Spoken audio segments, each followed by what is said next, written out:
Hi friends, இப்போ நம்ம டேஸ்டியான ஹல்வா ரெசிபி பண்ண போகிறோம்.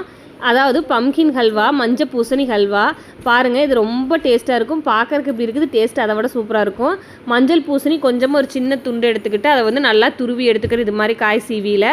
அதுக்கப்புறம் ஒரு 5 முந்திரி எடுத்து குட்டி குட்டியாக கட் பண்ணி வச்சுக்கிறோம். அப்புறம் பார்த்திங்கன்னா கொஞ்சமாக உலர் திராட்சை எடுத்துக்கிறேங்க. அவ்வளோதாங்க. இது வந்து ரொம்ப ரொம்ப ஹெல்த்தியான ரெசிபிங்க. பூசணிக்காய் அல்வாங்கிறது ரொம்ப நல்லாயிருக்கும். மஞ்சள் பூசணியுமே நல்லாயிருக்கும். நீங்களும் ட்ரை பண்ணி பாருங்கள். இது வந்து வீட்லேயே செஞ்ச நெய்ங்க. நெய் வந்து கொஞ்சமாக ஊற்றிக்கிறேன். எனக்கு நெய்யோ அதிகமாக ஊற்ற கை வராது. எப்பவுமே நான் ரொம்ப சிக்கனமாக தான் யூஸ் பண்ணுவேன். அதனால் இந்த நெய்யை எனக்கு போதுமானது. தேவைன்னா கிளறப்ப அடிப்பிடிக்கிற மாதிரி இருந்தால் நீங்கள் கொஞ்சமாக நெய் ஆட் பண்ணிக்கலாம். இப்போ நெய்க்கு நல்லா காஞ்சிரணுங்க. அதுக்கப்புறம் அதில் திராட்சை ஃபஸ்ட்டு போட்டு ஒரு ஓட்டிக்கிட்டு அதுக்கப்புறம் பார்த்திங்கன்னா முந்திரி போட்டுக்கிறோம். முந்திரி போட்டு நல்லா ஒரு ஓட்டிக்கிறோம். அடுப்பு வந்து சிம்மில் தான் இருக்கணும் வச்சுக்கோங்க, ஹையில் இருக்கக்கூடாது.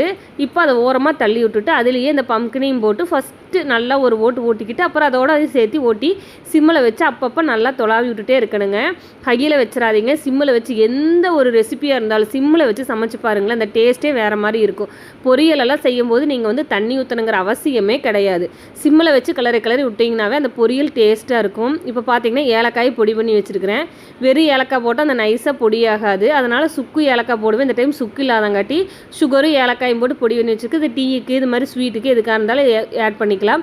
இதுலேருந்து ஒரு டீஸ்பூன் கிட்ட போட்டுக்கிறோம். போட்டு இதையும் நல்லா தொலாவி விடணுங்க. சிம்மில் வச்சுட்டு அப்பப்போ கிளறி விட்டுக்கிட்டே இருக்கணுங்க. அப்போ பார்த்திங்கன்னா சுகர் வந்து ஒரு அதிகமாக போட தேவையில்லை. ஒரு 4 to 5 ஸ்பூன் கிட்ட போட்டுக்கிறேன். அவ்வளோதாங்க. ஏன்னா இந்த இதுக்கு எவ்வளோ அளவு தேவையோ அது அளவு போட்டால் போதும். போட்டு இதையும் நல்லா கிளறி விடணும். இப்போ சுகர் போட்டங்காட்டி என்னென்னா இது தண்ணி விட ஆரம்பிச்சிடும். அதனால் கொஞ்சம் அடி பிடிக்கிறது கண்ட்ரோல் ஆயிரும். அதனால் அப்பப்போ கிளறி விட்டால் போதும். இந்த இடத்துல உங்களுக்கு தேவைன்னா நீங்கள் இன்னும் கொஞ்சம் நெய் விட்டுக்கலாம். எனக்கு இந்த நெய்யே போதுமானதாக தோணுச்சு. இப்போ சிம்மில் வச்சு கிளறி விடும். இப்போ சுகர் பார்த்திங்கன்னா தண்ணி விட ஆரம்பிச்சிருச்சு இல்லைங்களா? இப்போது அப்படியே கிளறி விட்டுக்கிட்டே இருக்கணும். இது ரொம்ப ரொம்ப டேஸ்ட்டாக இருக்குங்க. நீங்கள் வந்து நெய் இன்னும் கூடுதலாக ஊற்றுனீங்கன்னா இன்னும் சூப்பராக இருக்கும். ஆனால் இதுவே ரொம்ப நல்லாயிருக்கும். நீங்களும் ட்ரை பண்ணி பாருங்கள். பூசணிக்காய் ஒரு சிலர் என்ன பண்ணுவாங்க, வேக வச்சு அரைப்பாங்க. நீங்கள் வேக வச்சிங்கன்னா அதில் இருக்கிற சத்து எல்லாமே அந்த வேக வச்ச தண்ணியிலேயே போயிடும். அதனால் நீங்கள் வேக வச்சு மிக்சியில் அரைக்கணுங்கிற அவசியம் இல்லை. காய் சீவியில் நல்லா துருவிட்டு இது மாதிரி அப்பப்போ நல்லா அப்படி மசிச்சு விட்டுட்டே இருந்தீங்கன்னு வச்சுக்கோங்க, கிளறவே அப்போவே இது நல்லா மசிஞ்சுருங்க. பார்த்தீங்கன்னா ரெடி ஆயிடுச்சு. நம்மளோட சுவையான ஹல்வா ரெசிபி ரெடி. நீங்களும் ட்ரை பண்ணி பாருங்கள். எது டவுட் இருந்தால் கமெண்ட்டில் கேளுங்க. இது செம டேஸ்ட்டாக இருந்தது. இதை பார்க்கும்போதே எனக்கு எச்சில் ஊறுது.